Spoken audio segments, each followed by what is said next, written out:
The brass buttons on the Titanic crew's uniforms were made here. So were the cartridge cases fired across 2 world wars and the cheap pocket watch that finally put the time in a working man's hand. One small Connecticut city dressed, armed, and timed a nation. And it sat on no copper of its own, no zinc, no ore, no mine, no reason to exist as a metal town at all. Its founders had to smuggle the secret of brass out of England to build it. At its height, 20,000 people fed its furnaces day and night. Then the metal walked out the door. In 1839, a New England gazetteer described the land around Waterbury in plain, unpromising terms. The surface was rough, and the soil was difficult to cultivate. That was the kind thing to say about it. The valley floor along the Naugatuck River was thin and stony, hemmed in by hills that had been logged and grazed and asked to give more than they had. For a century and a half after the first English settlers arrived in the 1670s, Waterbury was a hard place to make a living, a town where the most reliable harvest was disappointment. A man could break his back on those fields and still watch his children leave for better ground in the West. But poverty, in the right hands, is a kind of pressure. By 1790, more than a century after settlement, the people of Waterbury began turning to the workbench instead of the plow. That year, a man named James Harrison started building clocks with wooden movements, and 3 brothers named Grilly, Silas, Henry, and Samuel began stamping out buttons from pewter. These were modest cottage trades, the work of a few hands in a few small shops.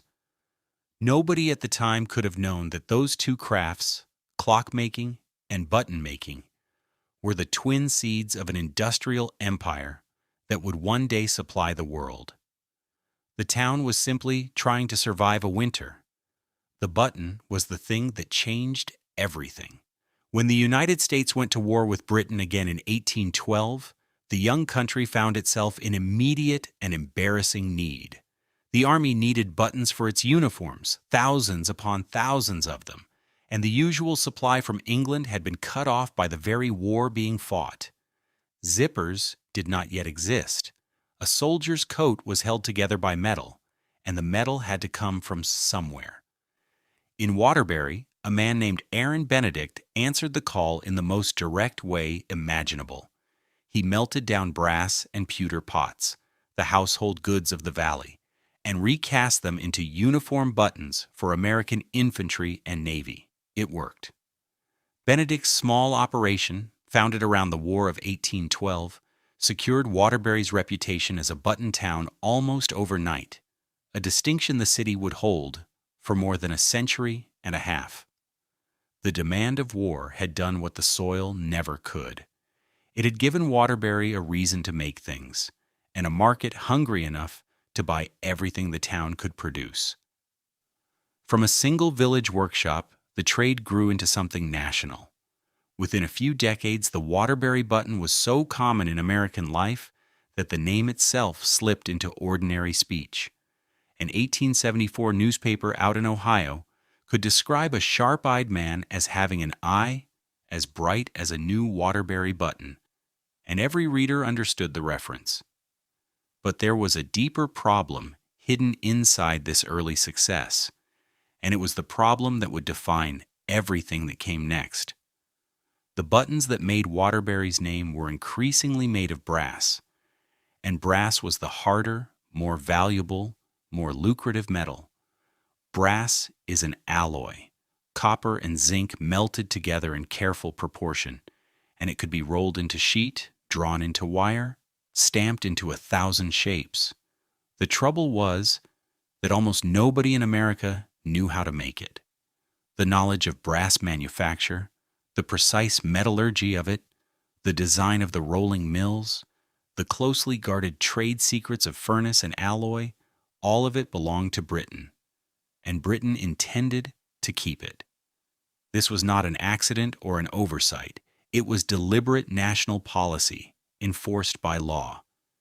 When Connecticut had been an English colony, the production of finished goods was actively discouraged because the colonies were meant to supply raw materials and buy back manufactured ones.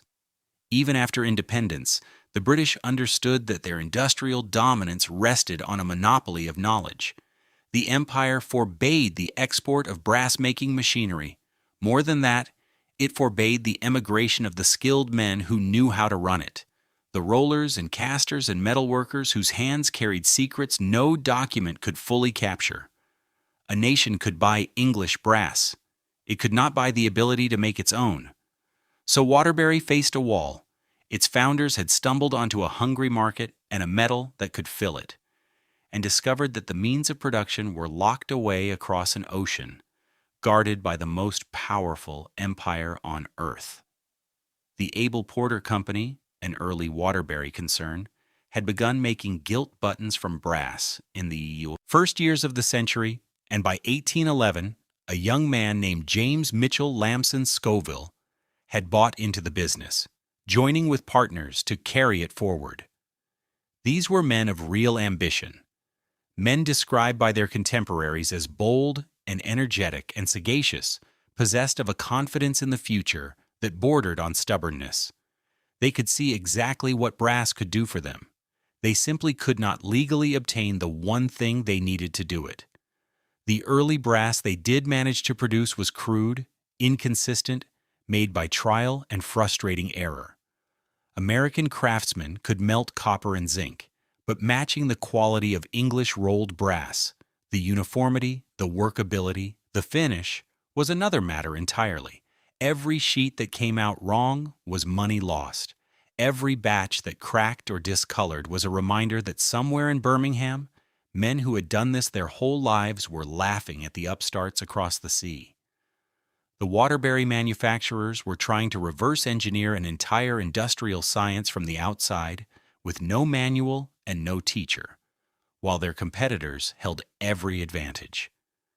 And yet the pressure that had pushed them off the farm now pushed them forward. The market was real and growing. The profits, for anyone who could crack the problem, would be enormous. A button was small, but the country needed millions of them, and behind the button stood an endless procession of other goods, lamps and clasps and hinges and clock gears and 100 things not yet imagined, all of them waiting to be made of brass. The men of Waterbury understood the size of the prize. They understood, too, that confidence and perseverance alone would not roll a single sheet of usable metal. What they needed was the knowledge itself, the living knowledge that walked around inside the heads of English workmen. They needed the secret, and the secret would not be sold. It could only be taken.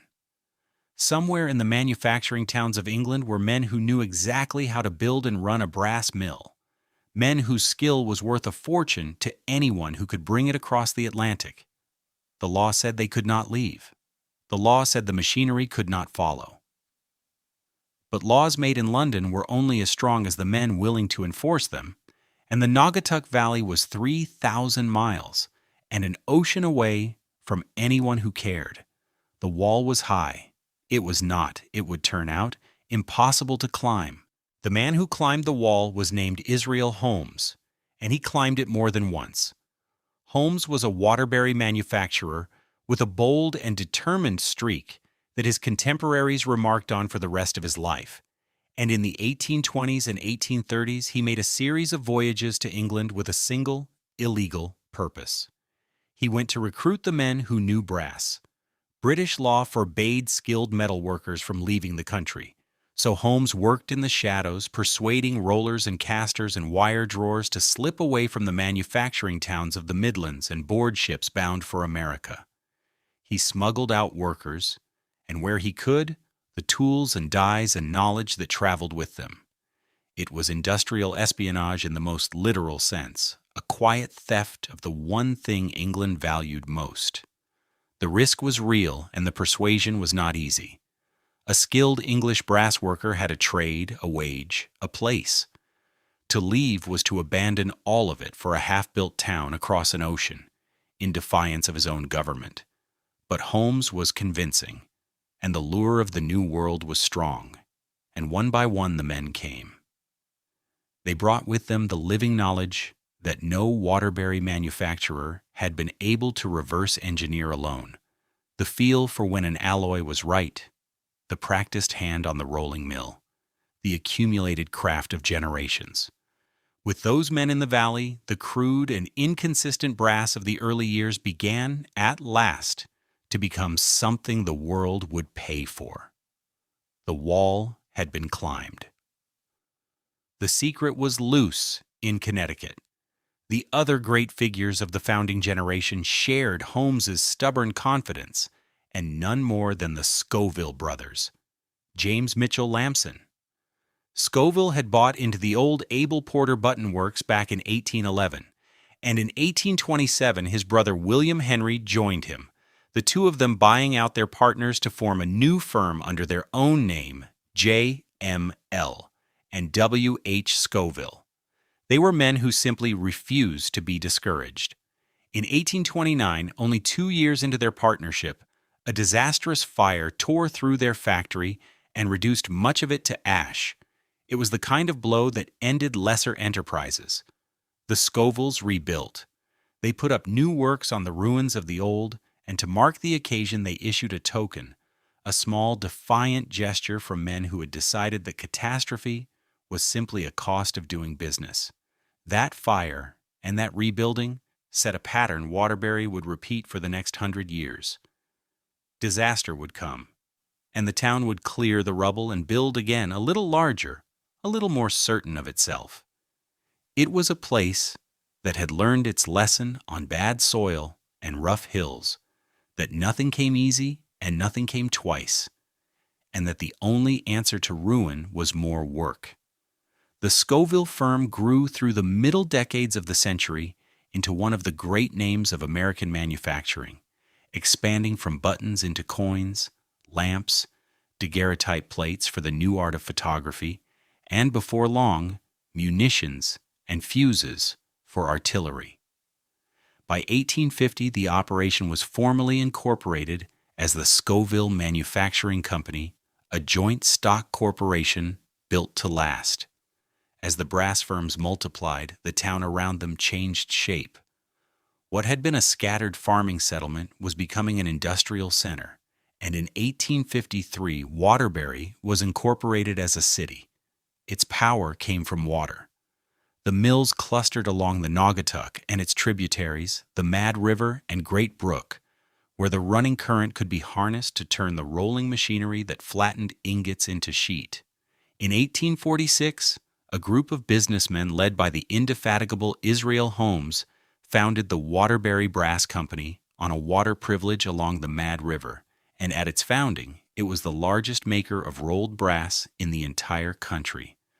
By the late 1850s, it was rolling more brass than any other company in the region, and the region by then dominated the production of the nation. Brass, it turned out, was a metal that wanted to become other things. Once a town could roll it and draw it and stamp it reliably, the applications multiplied without end. And in Waterbury, one of those applications grew into an industry of its own. The brassmen needed gears and movements and small, precise components, and the same machine shops that fed the mills proved ideal for making the intricate works of clocks and watches. In 1857, a clock-making operation that had grown up inside Benedict and Burnham, one of the Valley's leading brass firms, was incorporated as a separate company.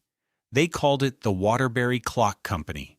It was quite literally a child of the brass industry, born from the same furnaces and the same Yankee instinct for turning cheap metal into something useful. For decades, the Waterbury Clock Company would be a sturdy and unremarkable success, turning out shelf clocks and mantel clocks by the thousands. But the seed planted in 1857 would eventually grow into something its founders could never have predicted. Tucked inside that modest clockworks was the beginning of a story that would outlast the brass, outlast the mills, outlast the city's industrial age entirely. The company would one day learn to make a watch cheap enough for any laborer to carry, and that watch would make a name famous around the world.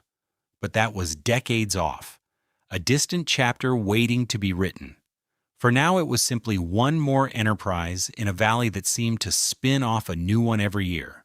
Brass breeding clocks, clocks breeding watches, each trade seeding the next. By the 1860s, the foundation was complete. The secret had been stolen and naturalized. The founding firms, Scoville, Benedict, and Burnham, the Waterbury Brass Company, Holmes, and his partners, were established and growing. The city was incorporated, the river was harnessed, the mills were rolling, and the offshoots, clocks and watches, and 100 small brass goods were multiplying outward from the core. A town that 30 years earlier had been struggling to make decent buttons now possessed something close to a complete industrial ecosystem.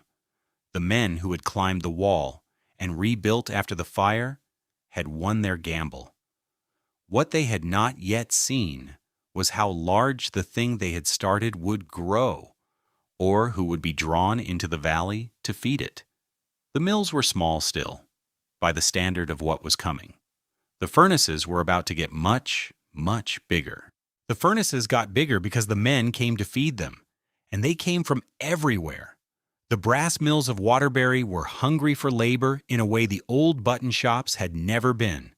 And as the operation scaled up through the second half of the 19th century, they drew in wave after wave of immigrants to do the hot, hard, dangerous work. The Irish came first, fleeing famine and finding furnaces.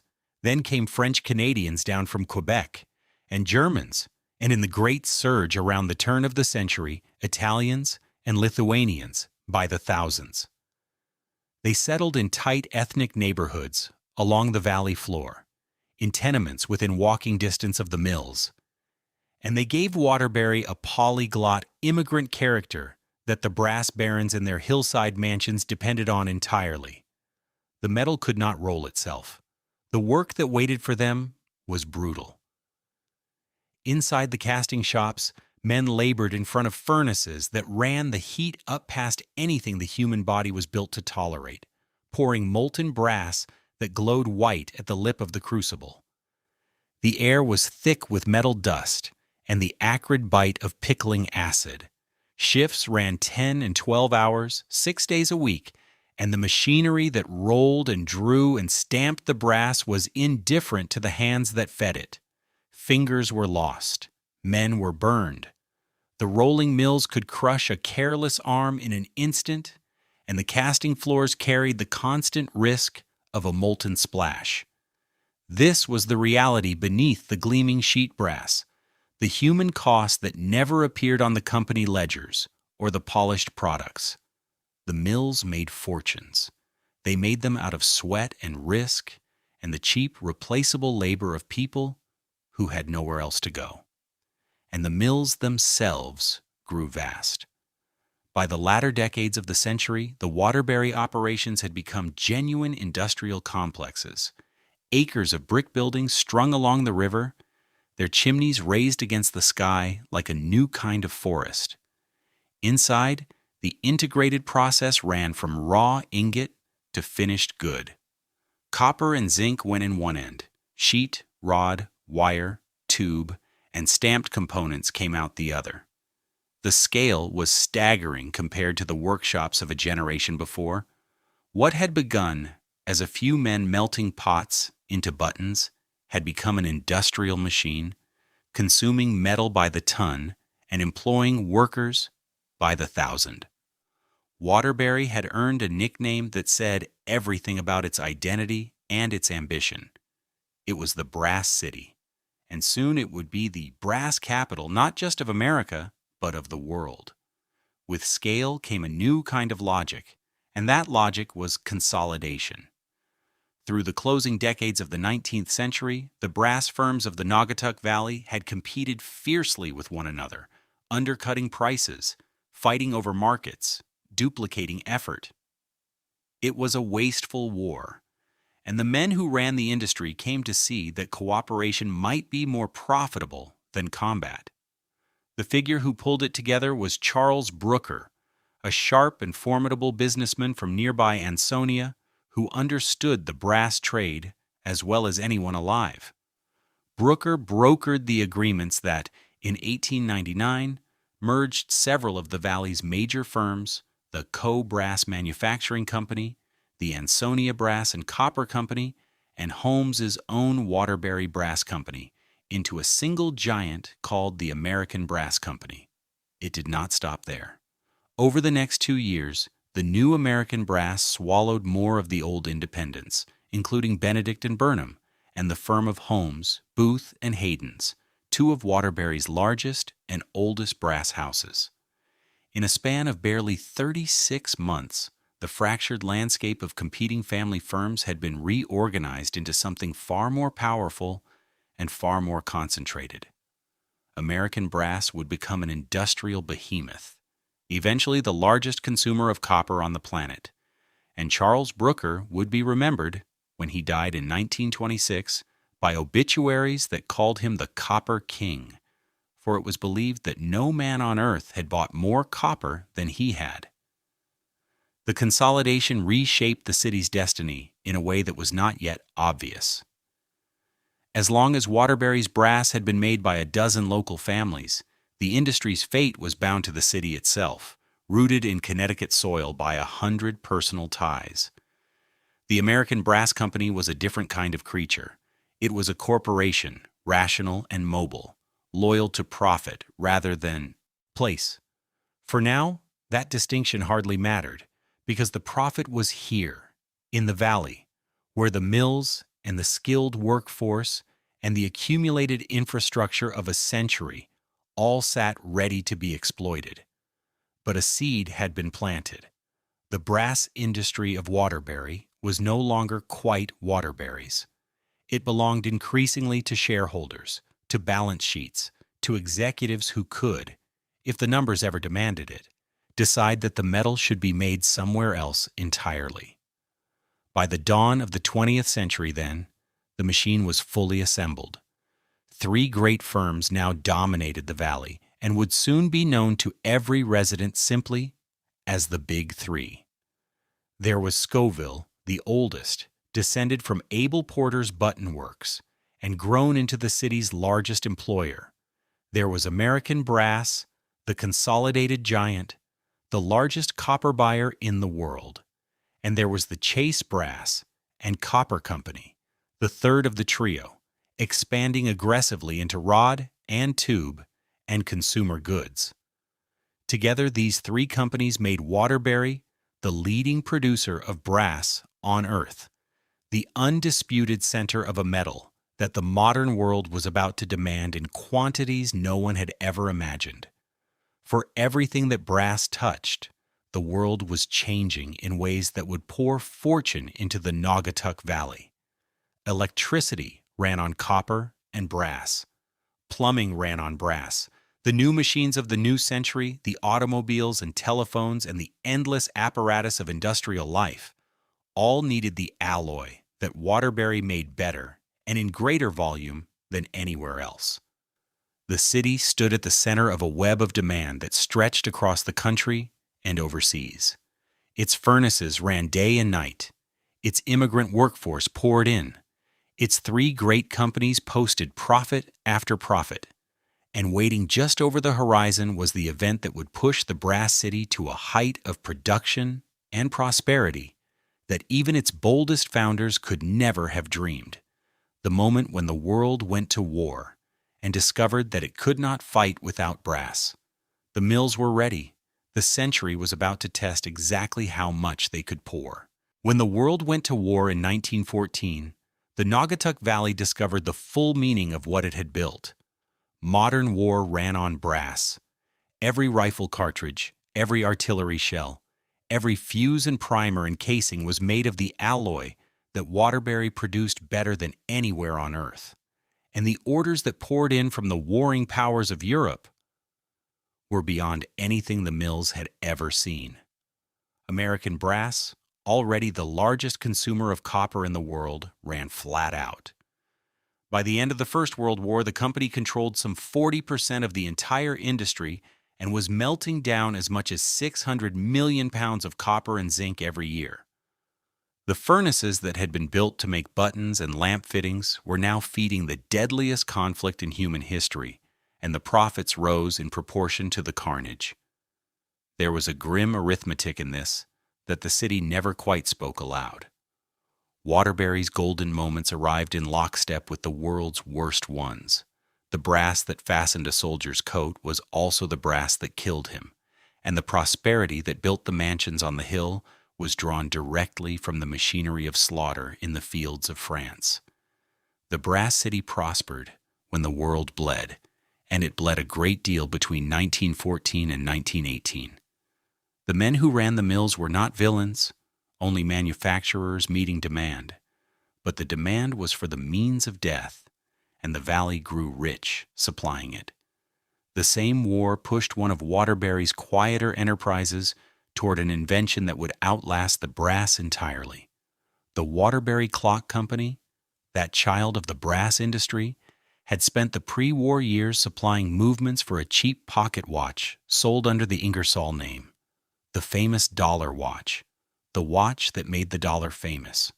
Soldiers in the trenches needed to read the time at a glance, with both hands occupied, and so the company took one of its small Ingersoll pocket watch movements, fitted it with a leather strap and a luminous dial, and strapped it to a soldier's wrist. The wristwatch, until then a delicate lady's ornament, became standard equipment for fighting men.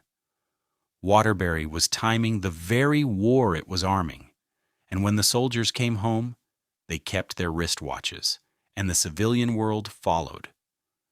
When the Second World War came, the scale dwarfed even the First.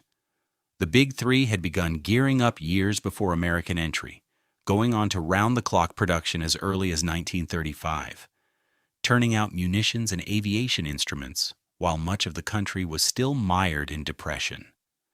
Chase ran its blast furnaces up from 12 to 30, burning continuously. By 1940, the majority of all manufacturing in Waterbury was dedicated to military contracts, and the numbers it produced are difficult to comprehend. The Chase Brass and Copper Company alone made more than 50 million cartridge cases and mortar shells, over 1 billion small-caliber bullets, and, before the war was through, components that went into the atomic bomb.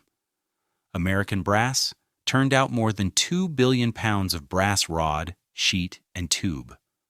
A smaller local firm, Mattituck Manufacturing, switched from making upholstery nails to cartridge clips for the Springfield rifle and was soon producing 3 million clips every week. It is worth being precise about what this means, because it is easy to misunderstand. Waterbury did not, for the most part, make guns. It made the brass that became ammunition, the cartridge cases and shell casings and clips and fuses, the raw and finished metal of war.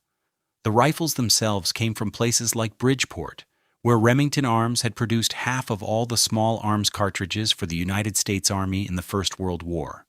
Waterbury's role was upstream and enormous. It supplied the metal nervous system of the American war machine, the brass without which not a single shot could be fired, and it did so at a volume that turned the valley into one vast arsenal humming day and night.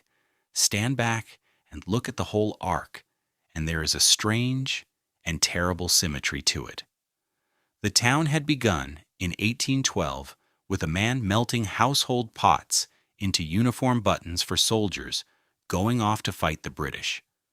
A century and a quarter later, it ended that same trade by manufacturing the casing for a weapon that could erase a city in a single flash.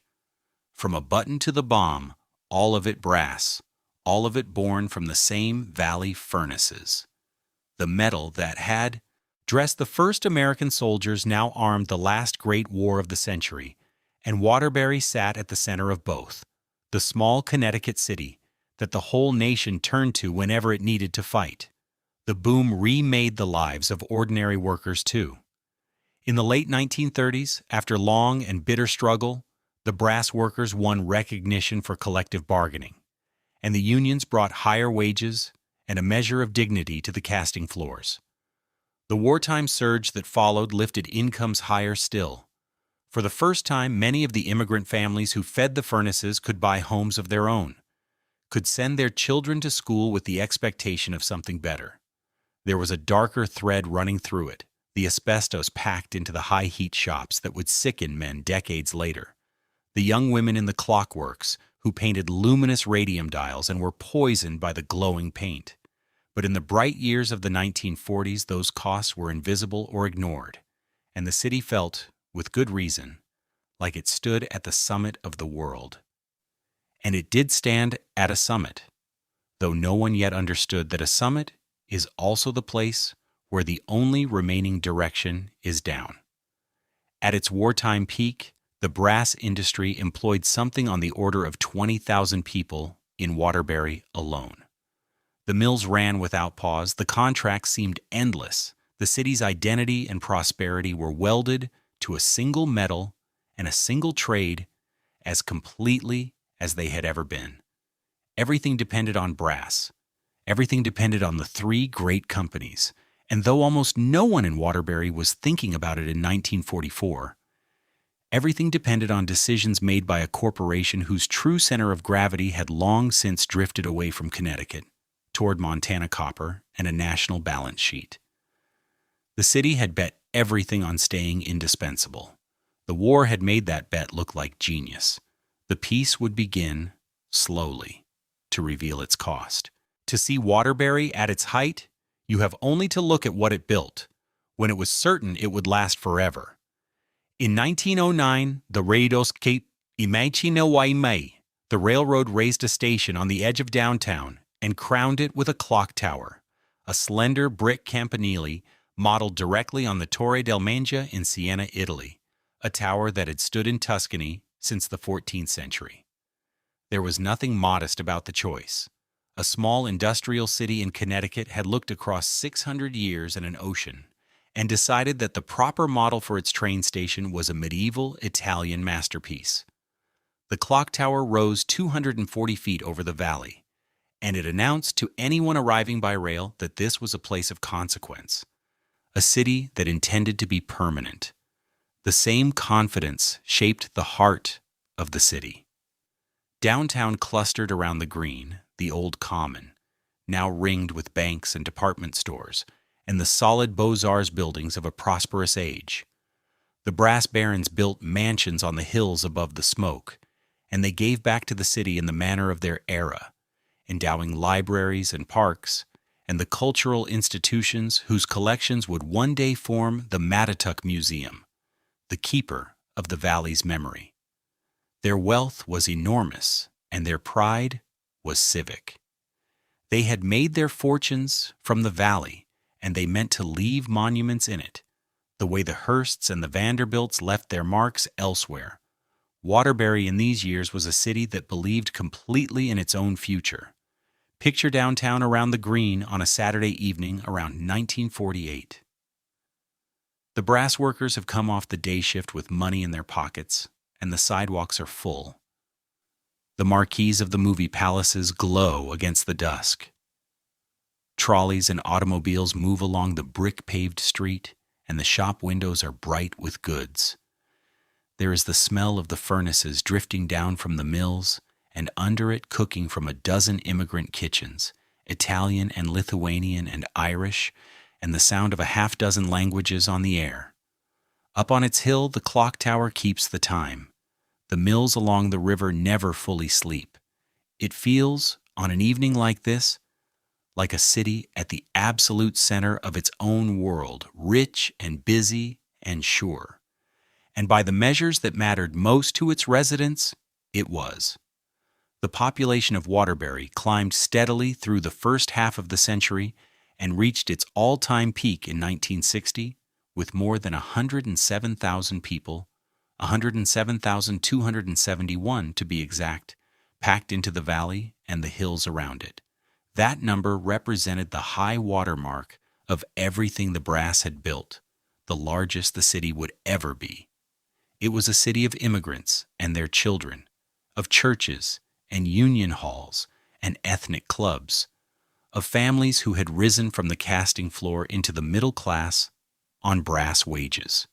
The summit had been reached. What almost no one understood was that the descent had quietly already begun.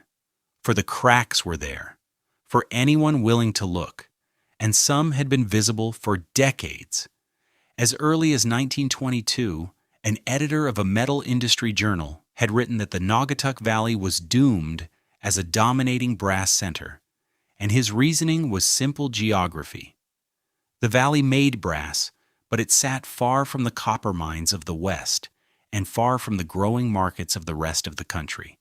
Every pound of raw metal had to be hauled a long way in, and every finished product hauled a long way out, a double freight cost that mills closer to the resources and the customers would never have to pay.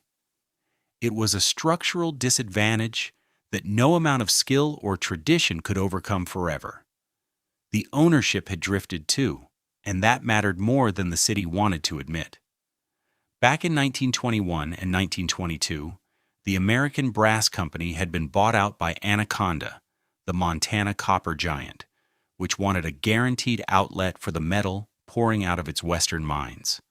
Waterbury's largest brass maker was now a subsidiary of a corporation whose heart lay 2,000 miles away, in the copper country of the Rockies.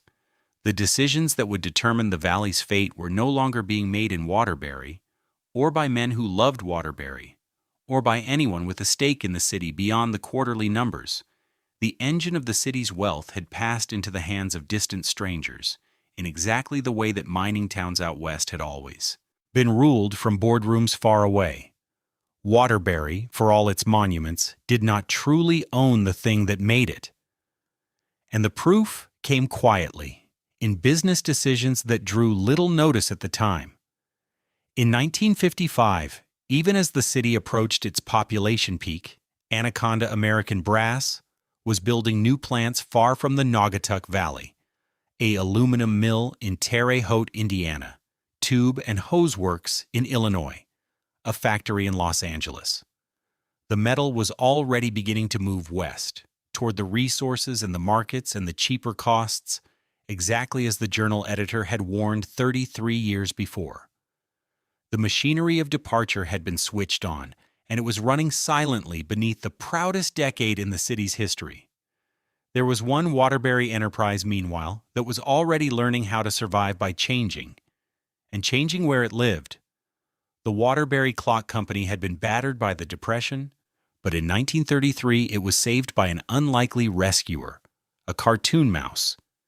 Its Mickey Mouse watch sold 11,000 units on the first day at Macy's and millions within a year, and the company added thousands of workers on the strength of a children's novelty. Then, in 1942, Norwegian investors bought the firm, built a modern plant in nearby Middlebury, and in 1944 renamed it the United States Time Corporation. The clock company, Brass's most adaptable child, had quietly left Waterbury behind. It was a small departure, easy to miss. It was also a sign of everything that was coming. The most resilient thing the city ever made survived by walking out the door, and the brass that could not move so easily would soon learn what that meant. Then, on the morning of August 19, 1955, the sky fell on the Naugatuck Valley. Two hurricanes, Connie and then Diane, had soaked New England in quick succession, saturating the ground and swelling the rivers. And when Diane dumped her final inches of rain on already drowned hills, the Naugatuck River rose with terrifying speed.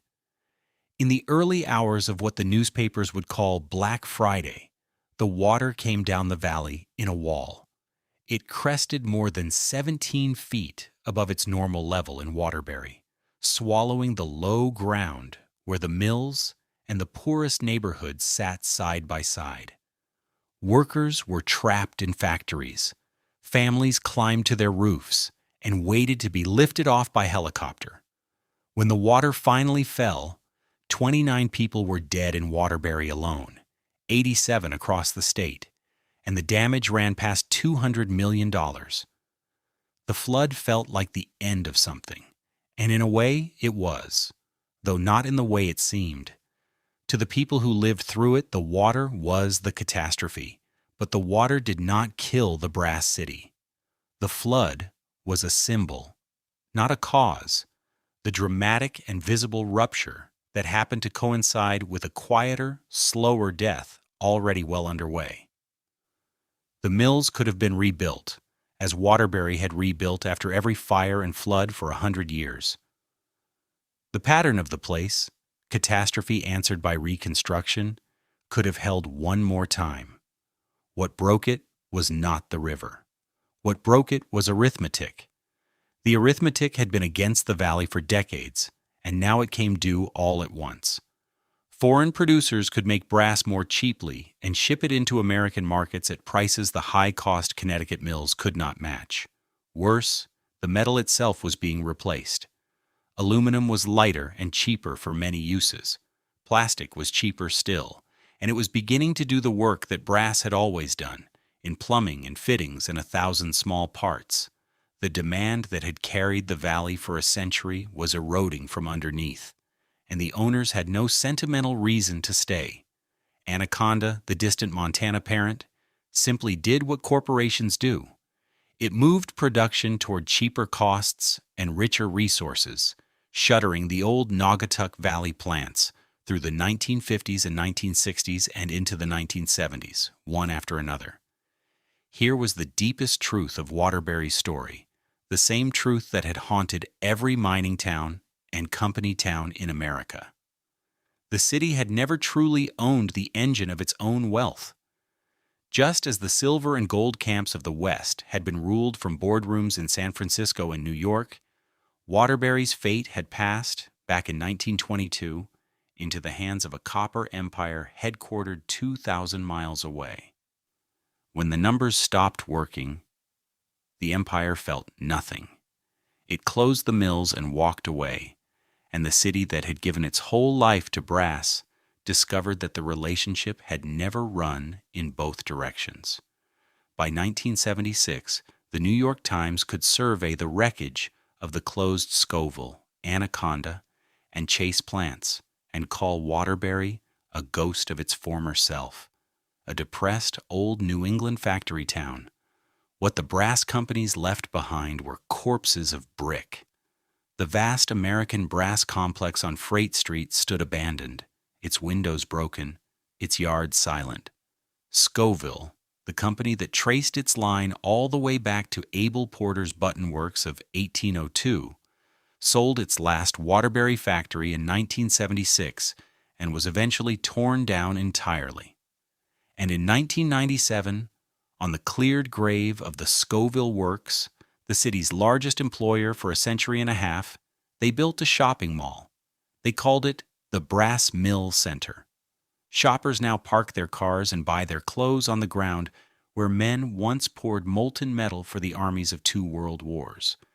There is no sharper image of what happened to Waterbury than a mall named for the industry it replaced, built on the bones of the company that made the name mean something.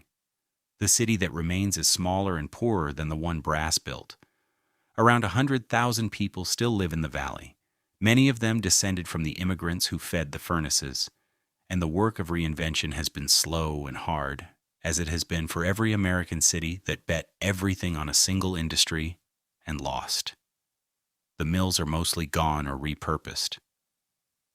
The grand downtown survives in fragments, and the memory of the brass age is kept carefully in the collections of the Mattituck Museum, where the buttons and the lamps and the photographs of the casting floors sit behind glass, the relics of a vanished empire.